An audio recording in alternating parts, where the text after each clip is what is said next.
Hello दोस्तों, आज की इस वीडियो में मैं आपको पोस्ट ऑफिस की एफडी स्कीम के बारे में कंप्लीट जानकारी दूंगा और उन सभी बातों को बताऊंगा जो पोस्ट ऑफिस वाले खाता खोलते समय आपसे छिपा करके रखते हैं और बताते नहीं। साथ ही साथ हम ये भी जानेंगे कि यदि आप पोस्ट ऑफिस में 50,000 रुपये की एफडी 1 साल, 2 साल, 3 साल या 5 साल के लिए करते हैं तो आपको कुल कितने रुपए का रिटर्न मिलेगा।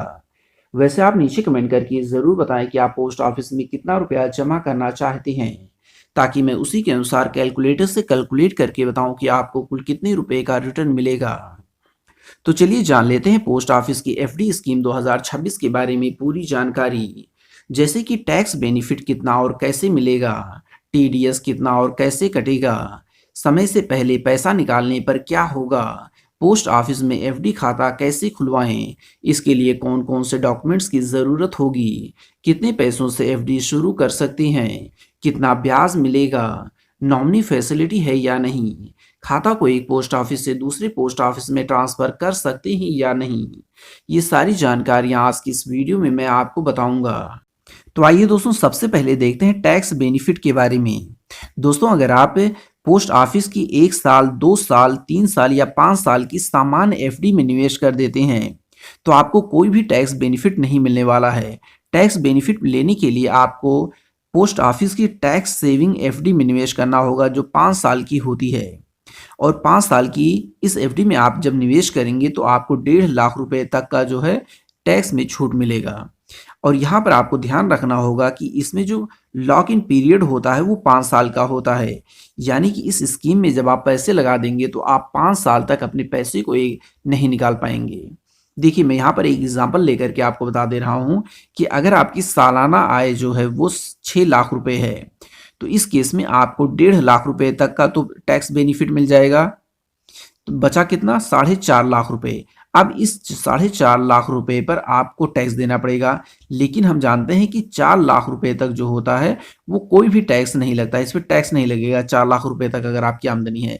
अब बचा कितना? 50,000 रुपये। 4.5 लाख रुपए तो यहाँ बचा था, 1.5 लाख रुपए टैक्स बेनिफिट लेने के बाद 4.5 लाख रुपए में से जब हम 4 लाख रुपए घटा देंगे तो हमारा कितना बचेगा? 50,000 रुपये। इस 50,000 रुपये पर आपको टैक्स देना पड़ेगा। और टैक्स कितना कटेगा? इसका जो है 5% टैक्स कटेगा।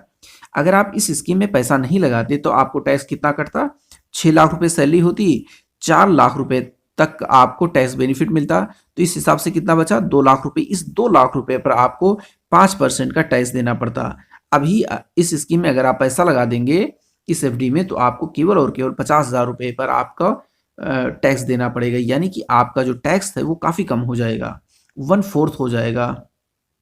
आगे देखते हैं टीडीएस की कटौती कैसे होती है और कितनी होती है, ये देख लेते हैं। देखिए, जो टीडीएस होता है वो 50,000 रुपये। अगर देखिए आपने एफडी किया, वो चाहे जितने रुपए की आपने एफडी की हो, 1 साल, 2 साल, 3 साल की या कितने भी रुपए, 1 साल, 1 लाख, 2 लाख, 10 लाख, 50 लाख, चाहे जितने रुपए की आपने एफडी की है, अगर आपकी एफडी पर जो ब्याज मिलेगा वो 50,000 रुपये से ज़्यादा हो गया, अगर आप सामान्य नागरिक हैं और अगर आप सीनियर सिटीजन हैं तो 1 लाख रुपए से ज़्यादा अगर आपका ब्याज बन रहा है तो आपको टैक्स देना पड़ेगा। ठीक है, टैक्स कितना देना पड़ता है? 10% का टीडीएस, सॉरी टैक्स नहीं बल्कि टीडीएस, यहाँ पर मैं बात कर रहा हूँ टीडीएस की, तो 10% आपको टीडीएस देना पड़ेगा। 50,000 रुपये से आपका ब्याज ज़्यादा हो गया साल भर के अंदर तो 10% का आपको टीडीएस जो है पोस्ट ऑफिस वाले ऑटोमेटिक आपके अकाउंट से टीडीएस के रूप में काट लेंगे, जितना ब्याज बनेगा। ठीक है, यहाँ पर ये नहीं कि टोटल अमाउंट का, जितना ब्याज बनेगा। मान लेते हैं 50,000 रुपये से 5,000 रुपये आपका ज़्यादा बन गया, 55,000 रुपये आपका ब्याज बन गया 1 साल के अंदर, तो इसका जो है 10% आप बैंक वाले काटेंगे। ठीक है, यानी कि 5,500 रुपये जो है बैंक वाले टीडीएस के रूप में काटेंगे। और यहाँ पर विदाउट पैन की बात मैं कर रहा हूँ कि अगर आपका पैन अटैच नहीं है आपके एफडी से तो 20% का टीडीएस काटे जाएगा। आगे देखते हैं समय से पहले जो है पैसा निकालने का क्या नियम है 2026 के अनुसार।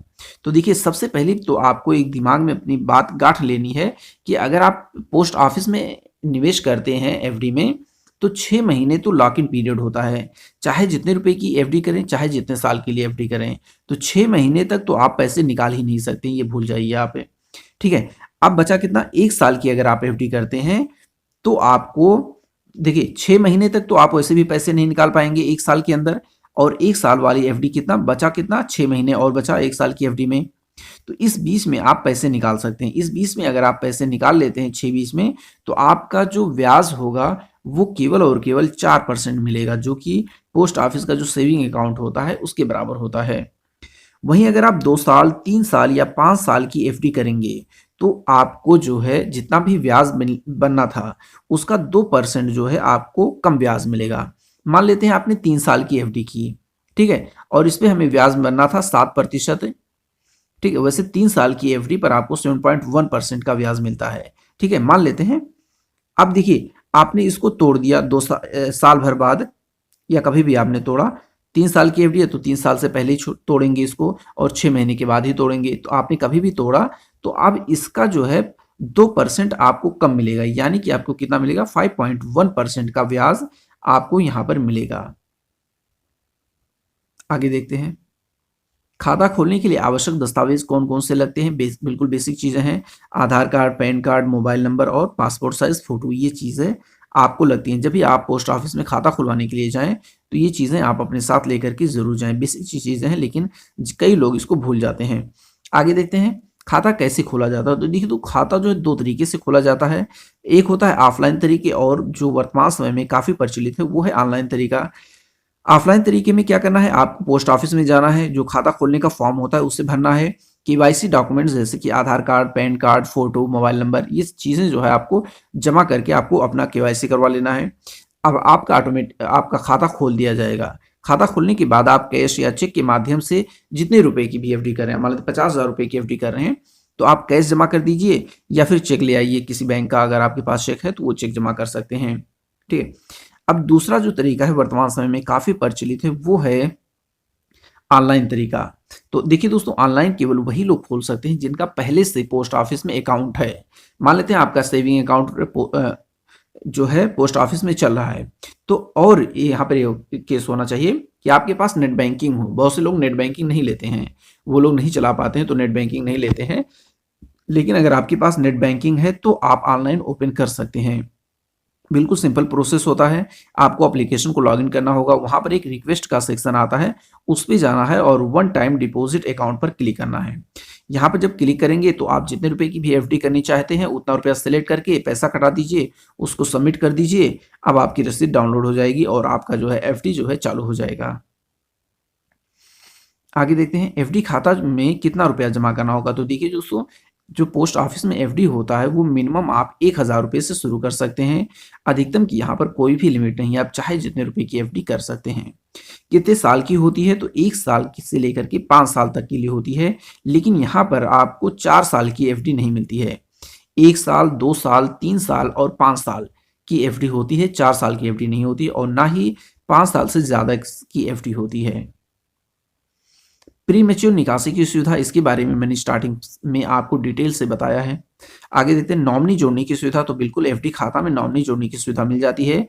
तो अगर आपके पास एफडी है, एफडी है या फिर कोई भी अकाउंट है आपको एसबीआई बैंक में, इवन कहीं पर भी है आपका, बैंक में या पोस्ट ऑफिस में, तो नॉमिनी को जरूर ऐड करिए, काफी इंपॉर्टेंट होता है।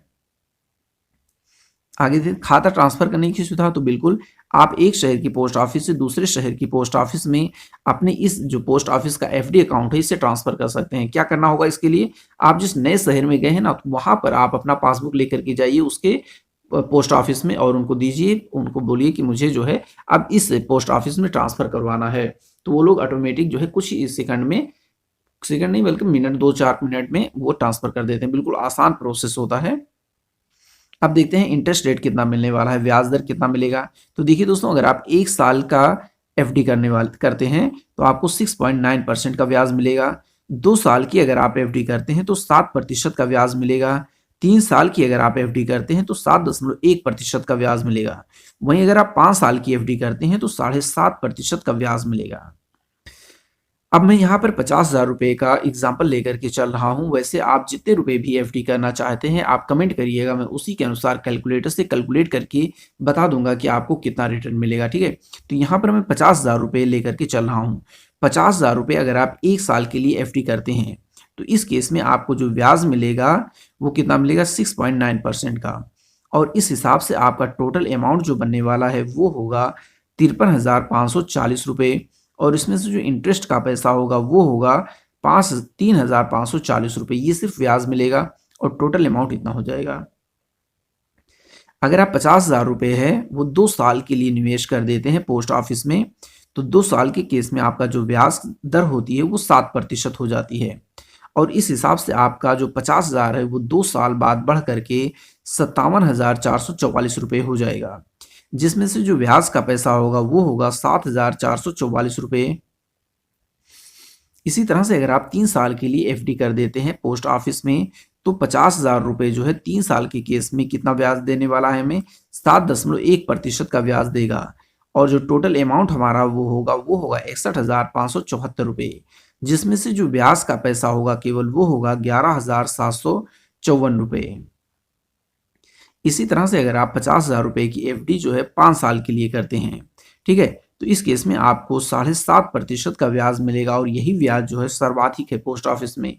इससे ज़्यादा का ब्याज आप पोस्ट ऑफिस से नहीं प्राप्त कर सकते हैं। तो इस हिसाब से आपका जो टोटल अमाउंट बनेगा 5 साल बाद 50,000 बढ़ करके कितना हो जाएगा, 72,497 रुपये 5 साल बाद हो जाएगा। और इसमें जो ब्याज का पैसा होगा वो होगा 22,497। तो दोस्तों आप नीचे कमेंट करके ज़रूर बताएं कि आप पोस्ट ऑफिस में कितना रुपया जमा करना चाहते हैं, तो मैं उसी के अनुसार कैलकुलेटर से कैलकुलेट करके आपको बता दूंगा कि आपको कुल कितने रुपए का रिटर्न मिलेगा।